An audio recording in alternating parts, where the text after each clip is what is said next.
Olá, professor Cícero Carvalho falando para mais uma aula da matéria de hermenêutica do curso básico em teologia.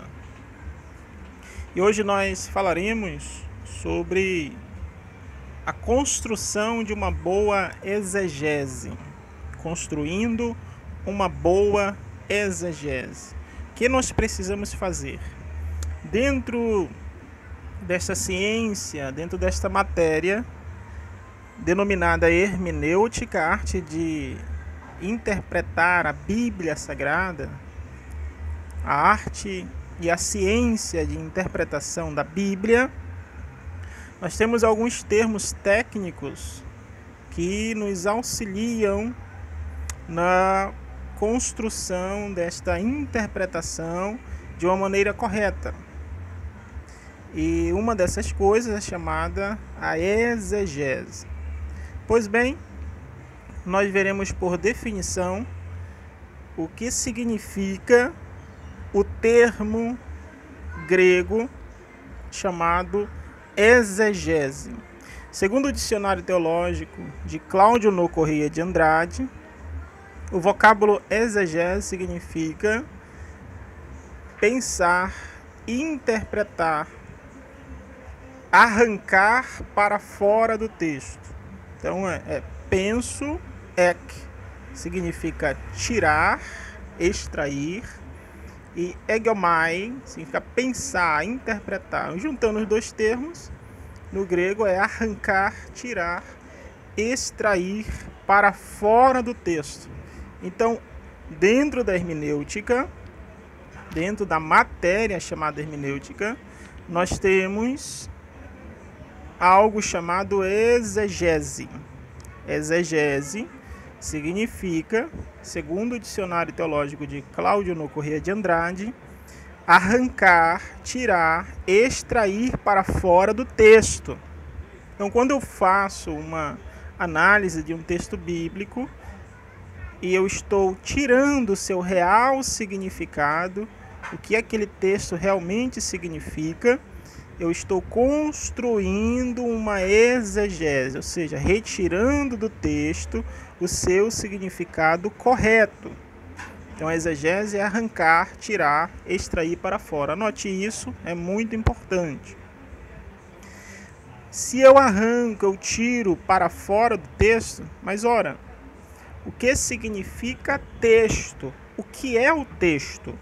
Falamos tanto, né, neste termo, nesta palavra, texto.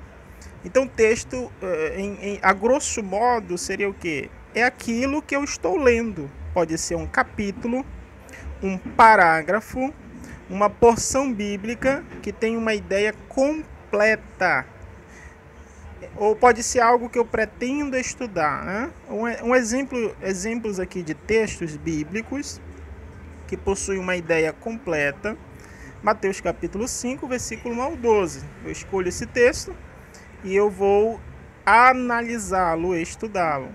1 Coríntios capítulo 11, versículos 1 a 3. João capítulo 14, versículo de número 6. Somente João 14, somente o versículo 6, ele já é um texto, eu posso estudar só ele. Então, o que é texto? A grosso modo é aquilo que eu estou lendo. Pode ser um capítulo, um parágrafo, um grupo de versículos, né? Uma porção bíblica que eu estou analisando, estudando, mas que tem uma ideia completa. Tem começo, meio e fim, tá bom? Isso seria uma ideia completa. Texto é isso. Agora tem um outro termo aqui que é importante para uma boa exegese, que nós já referimos em outro momento. Este termo aqui chamado contexto. Então, o que é o contexto? Ora, se o texto é aquilo que eu estou lendo, pode ser um capítulo, um grupo de versículos, um parágrafo ou somente um versículo que eu quero estudar e analisar. Se texto é isso, o que é o contexto? Contexto é o que vem antes do texto e o que vem depois do texto. Então, é a parte que antecede e a parte que precede, que vem antes e o que vem depois. Exemplo aqui bem simples, bem fácil para entender. Qual o contexto de João 3,16? A pergunta, para ficar mais clara ainda, quais versículos vêm antes e quais versículos vêm depois de João 3,16? Quais versículos que vêm antes do 16? O 15, o 14, o 13 e assim por diante. Quais versículos que vêm depois do versículo 16? O 17, o 18 e assim sucessivamente. Então o contexto é aquilo que vem antes e depois do texto que eu estou lendo. Um exemplo de texto e contexto, né, numa comparação, imagine um pedaço de pano. Imagine uma camisa e você tira um retalho, um pedaço daquela camisa. Aquele pedaço de pano, daquele tecido, ele seria o que nós poderíamos denominar de texto. E o que seria o contexto? O contexto seria a camisa completa. Ou quando você, né, termina, conclui com aquele tecido, você faz toda a costura e aí você faz uma roupa. Então, o texto seria um pedaço de tecido e o contexto seria a camisa, a calça, o vestido, né? Seria a roupa completa. E aí costumamos dizer que um texto, sem o seu contexto, ele pode se tornar pretexto, porque é comum muitas seitas, heresias, surgirem a partir de textos sem o seu contexto. Ou seja, eu não posso analisar um texto, um parágrafo, um versículo, um capítulo, sem analisar todo o seu contexto. O que o autor quis dizer, para quem ele escreveu, quem foi o autor, qual a época, qual o lugar, qual a cultura. Então eu preciso investigar essas perguntas para obter a resposta. E sem esse contexto, isolar somente um versículo e dar uma interpretação para ele, pode acarretar sérios problemas de interpretação, tá bom? Tem outro termo aqui que nós utilizamos dentro da exegese, que é algo chamado de perícope. Perícope, literalmente a perícope significa cortar ao redor. A perícope é como se fosse o seguinte: você pega um capítulo e aí você, dentro daquele capítulo, dentro daquele livro, ou pode ser às vezes um trecho bíblico pequeno, você pega aquele capítulo e corta ao redor, ou seja, você vai retirar um texto para usar ele para estudo. Você vai usar aquele texto para estudo. Por exemplo, o exemplo que nós demos aqui é João capítulo 3. Se eu pegar somente o versículo 16, ou seja, de todo o capítulo 3, eu pego só o versículo 16, eu estou cortando o versículo 16, cortando ao redor, para fazer uma perícope, cortando ao redor, para analisar somente o versículo 16. Porque Deus amou o mundo de tal maneira que enviou o seu único filho para que todo aquele que nele crê não pereça, mas tenha a vida eterna. Aí eu vou analisar os termos, as palavras, todo esse versículo, cortando ao redor do capítulo 3, somente o versículo 16, para fazer uma análise mais profunda. Ainda falando de contexto, que é muito importante, o contexto ele possui duas classificações. O contexto ele pode ser imediato ou próximo, tá? Pode ser imediato ou próximo. Lembra lá de João 3,16 que nós demos o exemplo?